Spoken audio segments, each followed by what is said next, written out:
Hello. In this video we'll be making this AirPod case, and it's more like a mold review slash how-to, so stick around. I did have some minor problems with it, but it's probably something that I can prevent next time I make this. So yeah, stay tuned till the end to see what it looks like with the AirPods in there, and I hope you enjoy. So I saw this mold and I knew I had to check it out. It's for AirPods Pro and it was fairly inexpensive, so I decided to give it a go. My first mistake was pouring way too much resin. I was like, yeah, I'm gonna eyeball it. Don't eyeball it. I can figure out maybe the listing has the exact specifications, or you can just pour some water into it and measure out the quantity of resin that way. But I would recommend drying it really thoroughly after you put water in it, because that could mess with your curing process and finish. So I marked the resin here thinking, oh yeah, sure, it's probably the right amount I need for this mold. It was a lot less than I thought, which is also nice. And I'm adding 2 drops of black resin dye to this color. I wanted to make like a black opal galaxy type of finish for this AirPod case.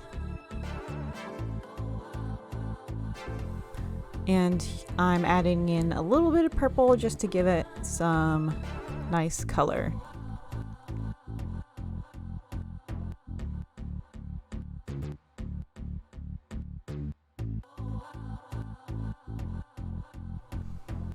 Next, I'm using this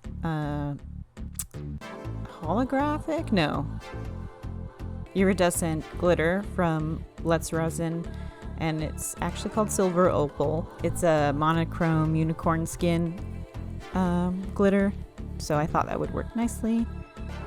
And as you can see, it's really gorgeous. Lots of pinks and purples. And I was like, yeah, I gotta add way more.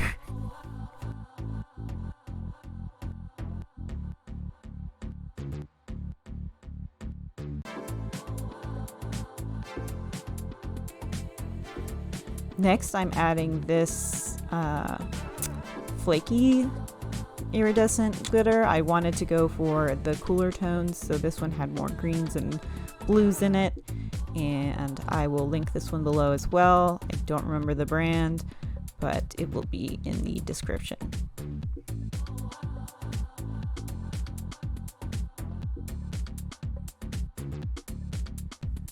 So one of my fears with this is that the resin wouldn't hold the glitter, it wouldn't suspend it well enough, and so I tried waiting until the resin was really thickening up and starting to cure a little bit in the cup, and you know that happens when it's thicker and it starts getting really hot.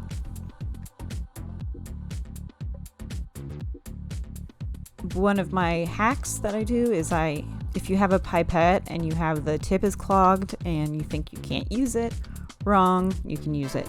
Just cut off the tip and then you'll get a wider opening for your pipette for chunky glitter, and you'll reuse something that you would otherwise throw away.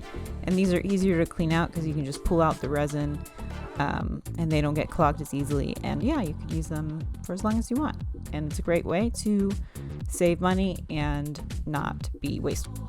So as you can see here, it seems to be getting a little bit thicker.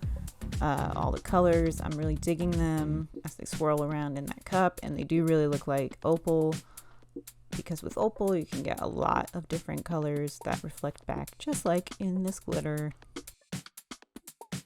So now I'm using my chunky pipette just to get more control.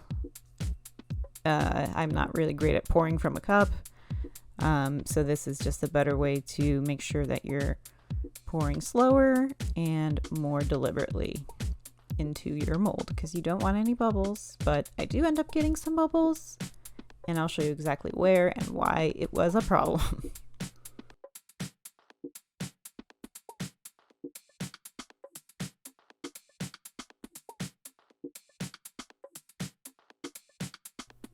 So next step is to just kind of wiggle and smush the mold around, so if there are any trapped bubbles, they have a chance to escape from the mold.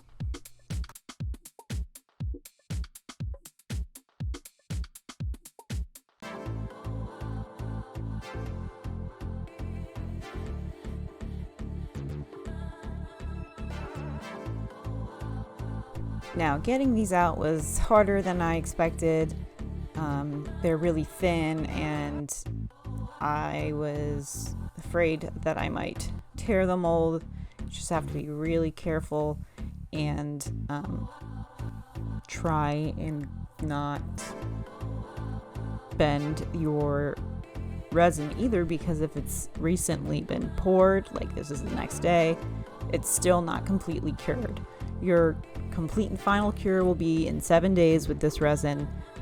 And right now it's cured to the touch, meaning you can definitely take it out, but beware of bending or misshaping anything that is a struggle to get out of a mold.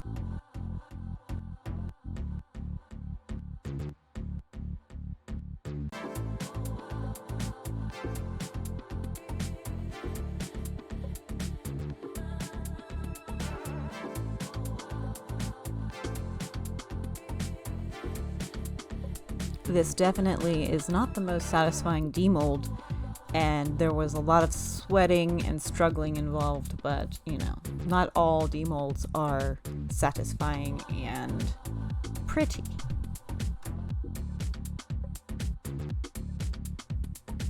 So I was really surprised that the glitter did drop to the bottom, the heavier pieces, but I kind of really like this effect, because you'll see in the final product that it looks really cool.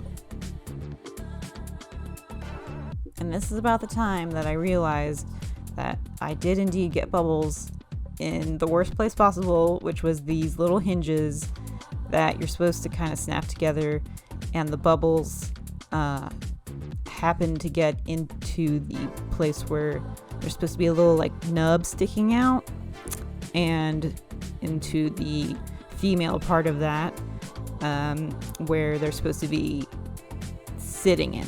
So as you can see, I would pay special attention to that part of the mold, and if you can, try and see if there are any bubbles and make sure you get those bubbles out of that part of the mold, because it is a deal breaker, a make or break situation. I could have drilled through that hinge and added some metal pieces or something, but yeah, that's another video and quite a lot of work.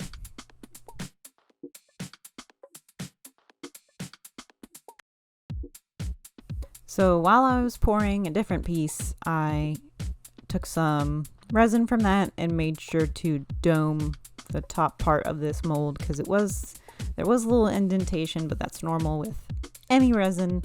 So I just domed up the top of that top piece. And because I was worried that I did smush it a little bit while I was violently tearing it out of the mold, I made sure to put it on my actual case, or AirPods actual case, to make sure that it was going to fit in there, and smushed it everywhere on the sides, especially to make sure that it was going to fit when it cured fully. And finally, when I did get a better cure, I started sanding down the bottom, just because it was kind of had some sharp edges from the mold, and to do that I just used some sandpaper.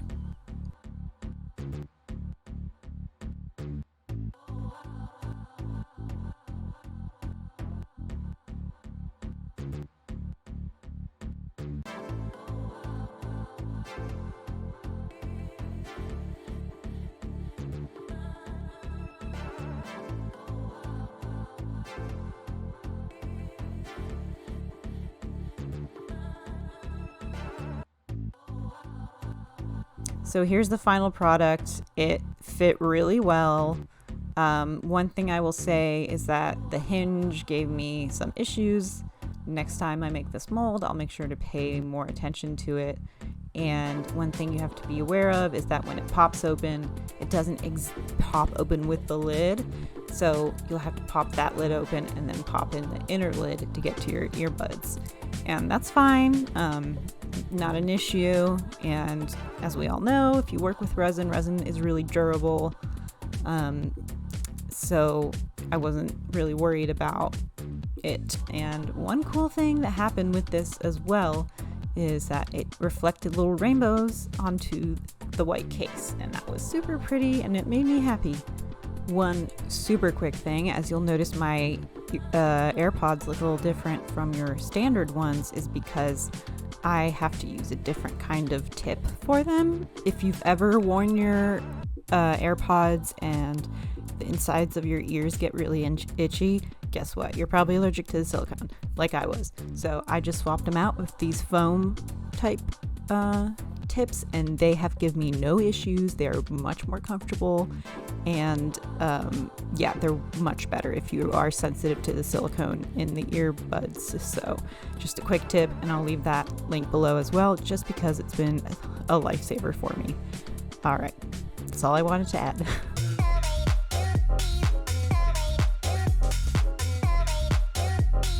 If this video was helpful for you at all and you enjoyed this process, please leave a like.